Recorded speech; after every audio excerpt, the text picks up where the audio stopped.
Hey kids, welcome to Grateful Gwen's Goodreads. I am your host, Nani Nora Gwen, and today's book is Kingdom Parables, Favorite Bible Parables for Children, written by Christopher A. Lane with illustrations by Sharon, Dahl.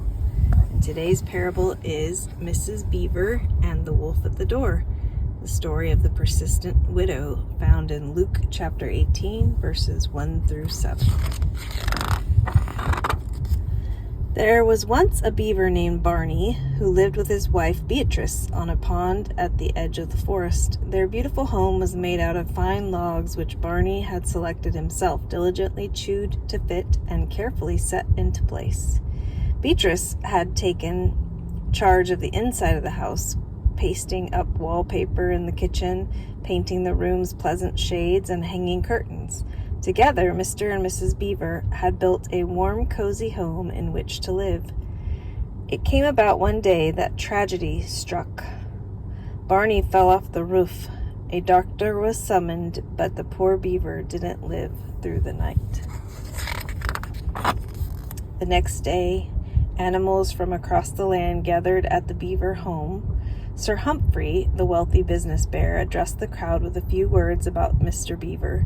Those who knew Barney, the bear growled, loved Barney, a kinder, more faithful animal you couldn't hope to meet. We will all miss him dearly.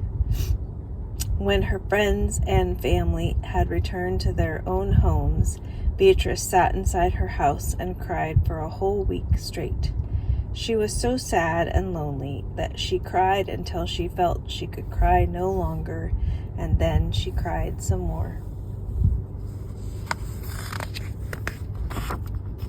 One day, after her sniffles had finally passed, there came a knock at the door. After checking her face and fur in the hall mirror, Beatrice opened the door to find two animals outside.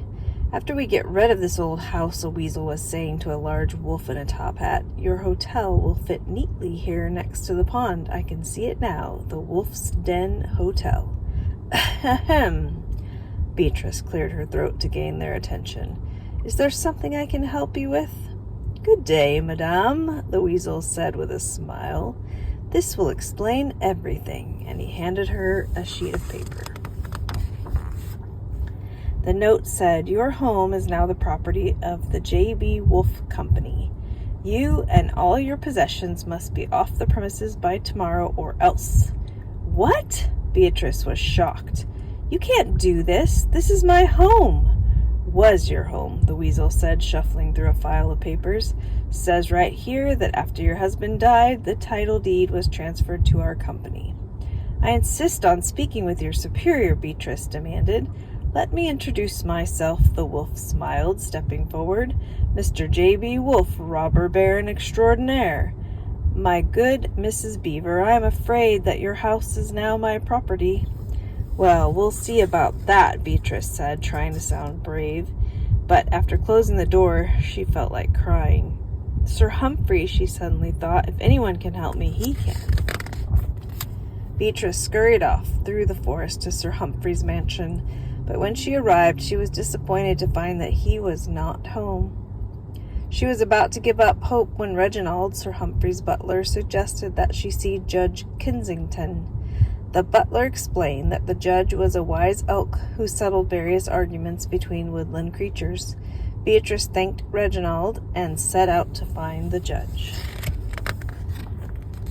When she arrived at the courthouse, Beatrice introduced herself to the receptionist. "My name is Mrs. Beatrice Beaver, and I must see Judge Kensington," she told the young crow. "Do you have an appointment?" the bird cawed sleepily. "No, but it is a matter of some urgency," Beatrice explained. The crow leafed lazily through a calendar on her desk. "How's 2 weeks from next Thursday sound?" "That's much too late," Beatrice objected. The crow ignored this and began primping her feathers. Beatrice didn't know what to do, but she knew that she needed to see the judge. When the crow wasn't looking, Beatrice slipped out of the courthouse and went around to the back. There she found a service entrance used by the maids and cooks. She tiptoed through it and found herself in a long hallway with many doors. Walking quietly down the hall, she eventually came to a door which had a plaque on it.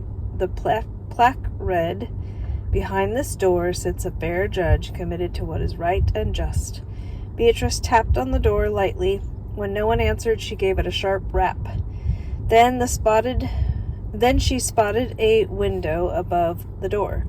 If only I had a ladder, she thought, but there was nothing in the hall except a serving cart filled with dirty dishes. Removing the dishes from the cart, she wheeled it in front of the door. Climbing up onto it, she steadied herself with her tail and strained to look through the high window. What she saw was a gray-haired elk wearing a pair of round spectacles. Squinting to get a better look, she noticed that his eyes were closed.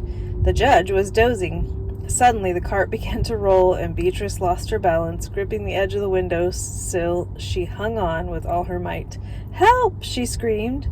This startled the judge, who jumped out of his chair and came running out of his office at a gallop, only to have Beatrice fall into his arms as he passed through the doorway.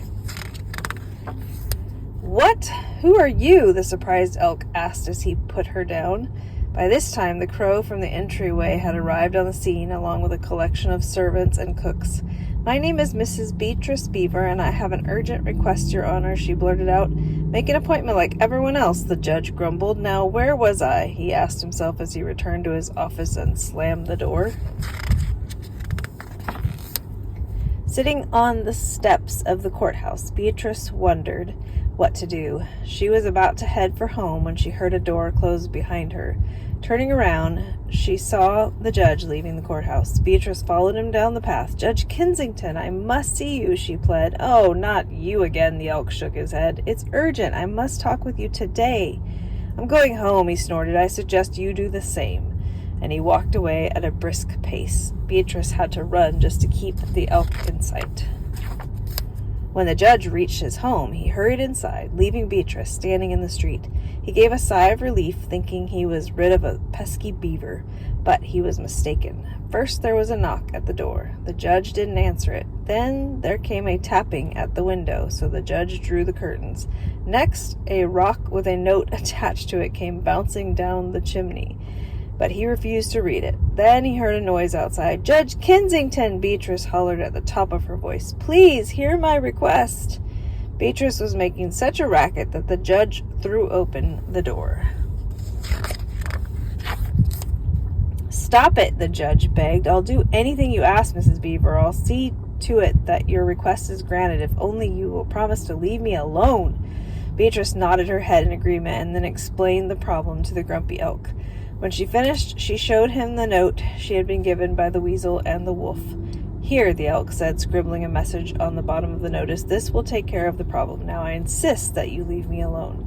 And he trotted back inside and slammed the door. By the time Beatrice reached her home, it was very late, and she was quite tired, so she went directly to bed. But early the next morning, she heard a knock at the door. Hopping up, she checked her face and fur in the hall mirror and answered the door. It was the weasel and the wolf. "You've got an hour to gather your things and get out," the weasel said, pointing to a crew of animals waiting outside to demolish her home.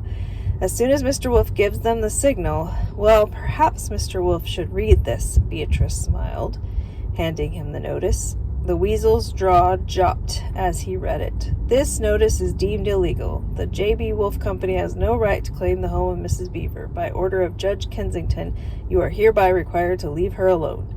With his tail drooping between his legs, the weasel turned and gave the notice to his boss. The wolf read it quickly and then bared his fangs. "I should have known not to trust a weasel with a wolf's job," the wolf growled. "You have upset me for the last time." Just as the wolf lunged, the weasel bolted for the road. The wolf took up chase, snapping at his heels. "Won't you stay for breakfast?" Beatrice called after them as a peaceful smile spread across her face, but they were already too far away to hear. You can read a story just like this in the Bible. Jesus told it in Luke chapter 18, verses 1 through 7. Then Jesus told his disciples a parable to show them that they should always pray and not give up. He said, "In a certain town there was a judge who neither feared God nor cared about men, And there was a widow in that town who kept coming to him with the plea, "Grant me justice against my adversary." For some time he refused, but finally he said to himself, "Even though I don't fear God or care about men, yet because this widow keeps bothering me, I will see that she gets justice so that she won't eventually wear me out with her coming." And the Lord said, "Listen to what the unjust judge says, and will not God bring about justice for his chosen ones who cry out to him day and night? Will he keep putting them off? I tell you, he will see that they get justice, and quickly." The next parable in the kingdom parables is King Leonard's great grape harvest, the workers in the vineyard, Matthew 20, verses 1 through 16. We'll save that one for the next time. Until next time, take care. Sweet dreams. Happy reading and sweet dreams.